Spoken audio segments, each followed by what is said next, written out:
Are you really as ready as you think you are? Don't pretend you'll panic in a blackout just like everyone else too. I know, you've got a flashlight in the drawer, maybe a few bottles of water in the garage, and you tell yourself, I'll be fine. But the truth? You're not. I'm not. Most of us aren't. When the grid goes down in America, and it will, the numbers don't lie. The average U.S. household has less than 3 days of food on hand, and 90% of our power grid is tied to equipment that's over 4 decades old, way past its intended lifespan. After Hurricane Sandy, it took nearly 2 weeks for basic services to return in some areas, and people were dumpster diving for meals by day 4. During the 2021 Texas freeze, hundreds died in their own homes because the heat vanished overnight, and FEMA itself admits they can't reach you for at least 72 hours when disaster hits. That's 3 days of silence, 3 days of guessing, 3 days where panic makes the smartest people do the dumbest things. So let's be honest with each other. We're fragile, we're comfortable, and when the lights snap off, we're all going to make mistakes that could cost us everything. The question is, do you want to learn what those mistakes are now, or figure them out when it's already too late? 10. Forgetting medicine has an expiration date you can't ignore. In the chaos of a blackout, most people race to guard their food and water. But let's be brutally honest, you're not thinking about your medicine cabinet until it's too late. And that mistake? It's deadly. Nearly 60% of Americans take at least one prescription drug daily, and many depend on refrigerated medication like insulin or biologics that start degrading within hours once the power fails.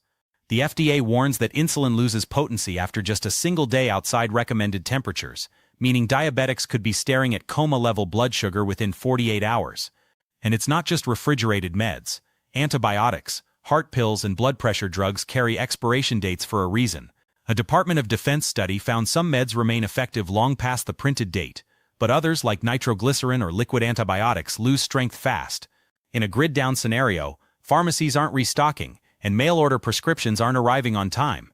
During Hurricane Maria, clinics in Puerto Rico reported patients dying because medication supplies collapsed in the first 2 weeks. That's reality.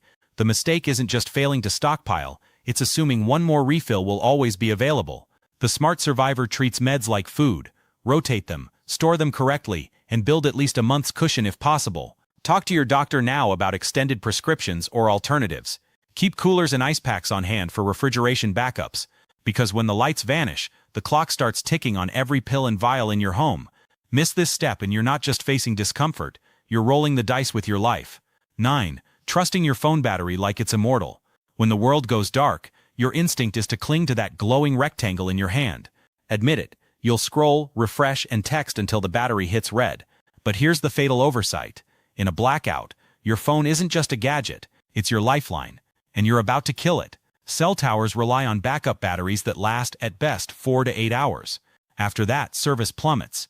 In 2021, during Hurricane Ida, 52% of Louisiana's cell towers went offline within 2 days, leaving millions without signal. Even if you manage to find a bar of service, your desperate checking in drains power you'll never get back. A modern smartphone chews through 15% battery per hour when used heavily, meaning most people kill their last link to communication in the first night. Portable chargers? Great! Until you forget they also need juice and your wall outlets are nothing but dead holes. The mistake isn't just wasting your phone on doom scrolling, it's failing to ration that power like oxygen. The smart move is brutal discipline. Airplane mode unless necessary. Pre-download offline maps. Send text messages instead of calls. They use a fraction of the energy and bandwidth. Invest in solar or crank chargers now, not later. Because when your phone dies, you lose more than TikTok. You lose access to emergency updates, GPS, and the fragile tether to family and neighbors. Be honest, you'd burn it down to 3% on night 1. And that mistake leaves you blind, cut off and shouting into a silence that won't answer back. 8. Thinking your toilet will flush forever. The sound of a toilet flushing is one of those modern luxuries you never question until it's gone. And make no mistake, in a long-term blackout it will be gone. Toilets rely on municipal water pressure or electric pumps to keep sewage flowing. Once the grid dies, so does that system. Within days, pipes clog, septic tanks overflow, and raw sewage backs into homes. After the 2010 Haiti earthquake, makeshift latrines fueled a cholera epidemic that killed over 10,000 people. During Hurricane Harvey, Houston officials reported wastewater treatment plants dumping untreated sewage into floodwaters within hours of losing power. The CDC estimates that post-disaster diarrheal disease can spread to 30% of affected populations when sanitation fails. And here's the kicker, you won't notice the danger at first. People keep flushing until nothing goes down, then panic sets in. By then, pathogens are already breeding in stagnant water and pipes. The mistake is assuming modern plumbing is indestructible. The reality, you need a plan for human waste as much as for food. Line buckets with trash bags and keep sawdust or kitty litter on hand for odor control. Stockpile bleach and lime for disinfection. Seal waste tightly and store it away from living areas until safe disposal is possible. It's not glamorous, but ignoring it is fatal. Because in the blackout, the real killer isn't just thirst or hunger. It's disease born from the one thing everyone pretends won't stop working, the toilet. And when that flush fails, so does your safety. 7. Believing your freezer is a safe bank of food. When the grid collapses, most people breathe easy for a moment, telling themselves, at least the freezer buys us time. Wrong. Freezers are time bombs in disguise. According to the USDA, a full freezer keeps food safe for about 48 hours, half that if it's only half full. And safe doesn't mean fresh. It means bacteria like Salmonella and E. coli haven't yet multiplied to lethal levels. After Hurricane Katrina, studies found that 90% of households tossed their entire frozen stockpile because of spoilage. That's thousands of dollars in meat, vegetables, and frozen dinners rotting into toxic waste. Even if you try to cook it all, stress and binge behavior lead to waste. In Puerto Rico, after Maria, families grilled whole freezers of meat in the first days, turning a month's worth of protein into a 2-day feast, then starvation. The mistake isn't just trusting the freezer, it's failing to prepare alternatives. The smart survivor treats the freezer like a luxury, not a vault. Rotate food constantly, keep backup coolers and ice on hand, and know exactly what to cook first. Dry goods, canned food, and shelf-stable staples must form your foundation. Because when the hum of that compressor stops, your freezer is a ticking clock, and the hands move faster than you think. Be honest, you'd open it a dozen times just to check, bleeding cold air until it's useless, and when it all spoils, you're left with nothing but maggots and regret. 6. Assuming security is automatic just because you lock the door. When the grid dies, you'll flip the deadbolt and breathe a sigh of relief, telling yourself, we're safe inside. That assumption is deadly. Crime doesn't wait for daylight, it thrives in the dark. After the 1977 New York blackout, looting swept the city within hours, with over 1,600 stores hit and 3,700 arrests. During Hurricane Maria, armed break-ins spiked across Puerto Rico as desperate neighbors turned on each other. And modern studies show that crime rates rise by 20–30% in prolonged outages, fueled by both opportunity and desperation. The mistake isn't locking your door, it's assuming that's enough. Most American homes are paper-thin targets. A locked door can be kicked in within seconds, windows shatter with a brick, and in total darkness, nobody's calling 911. Police are overwhelmed, communications are dead, and you're on your own. The smart survivor doesn't wait for trouble, they plan for it. Reinforce entry points with bars, extra locks, or even makeshift barricades. Keep a dog if possible, not for fighting, but as an early warning system. Establish neighborhood watch groups before disaster hits. And above all, stay low profile. Don't broadcast light, noise, or resources that invite attention. Because here's the brutal truth. Desperation makes good people dangerous, and dangerous people ruthless.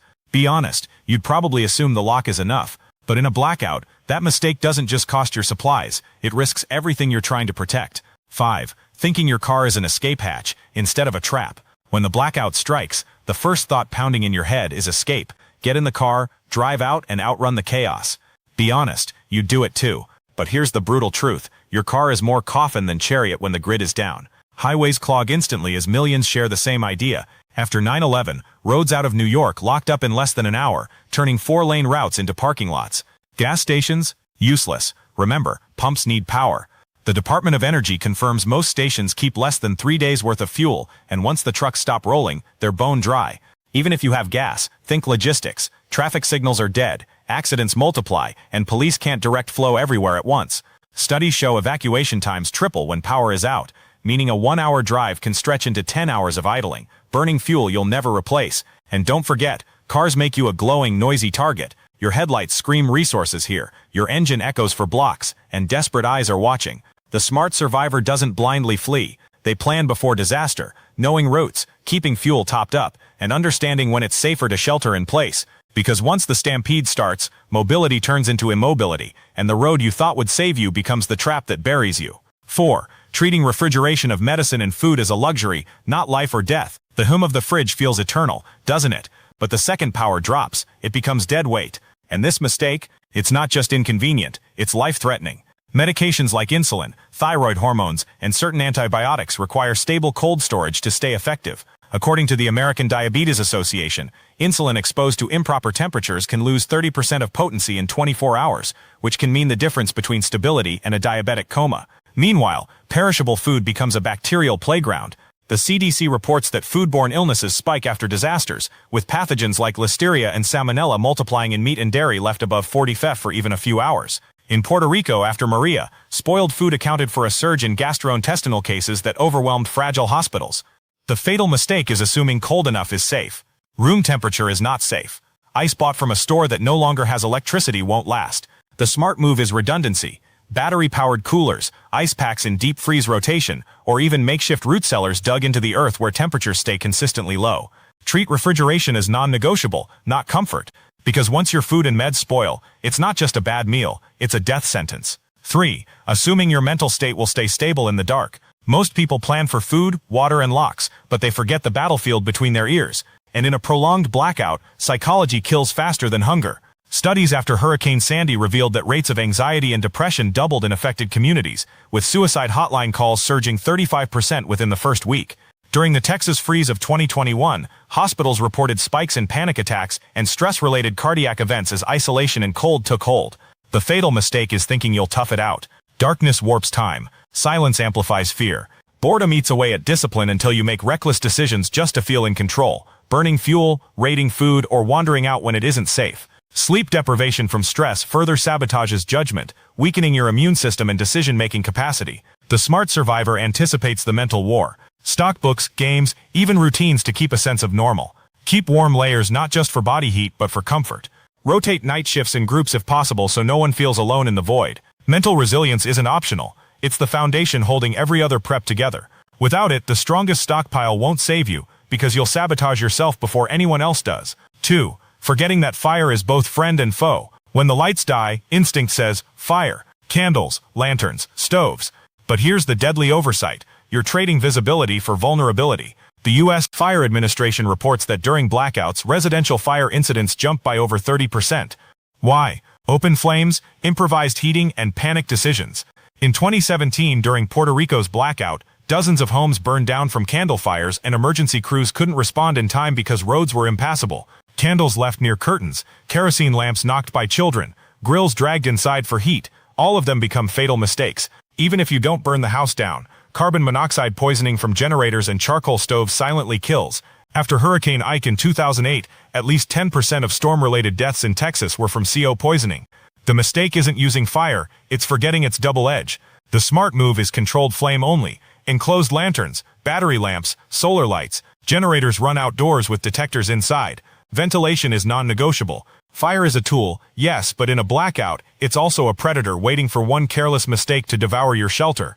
Be honest, you'd probably light every candle you own, and that single mistake could reduce your safe zone to ash before sunrise. 1. Waiting instead of acting the moment it starts. The deadliest mistake of all isn't about gear, water, or fuel, it's hesitation. When the blackout strikes, most people wait. They wait for the grid to come back. They wait for news updates. They wait for FEMA trucks that aren't coming. But time is the one resource you'll never get back. The Department of Homeland Security advises filling bathtubs and sinks immediately at outage onset, because water pressure collapses within hours. Yet surveys show 70% of households don't act until faucets sputter too late. After Katrina, people who immediately filled containers had weeks of supply. Those who waited stood in lines for hours under armed guard. The same with gas, food, and security. The first 12 hours decide survival. But hesitation, that quiet voice saying, "This is temporary," kills preparation. The smart survivor flips the switch instantly. Seal water, ration food, secure doors, establish communication plans. Act as though the blackout won't end tomorrow, because one day it won't. Be honest, you'd wait. Most of us would. And that hesitation is fatal, because when you delay, you're not conserving energy, you're surrendering control. In survival, speed is security, and waiting is death.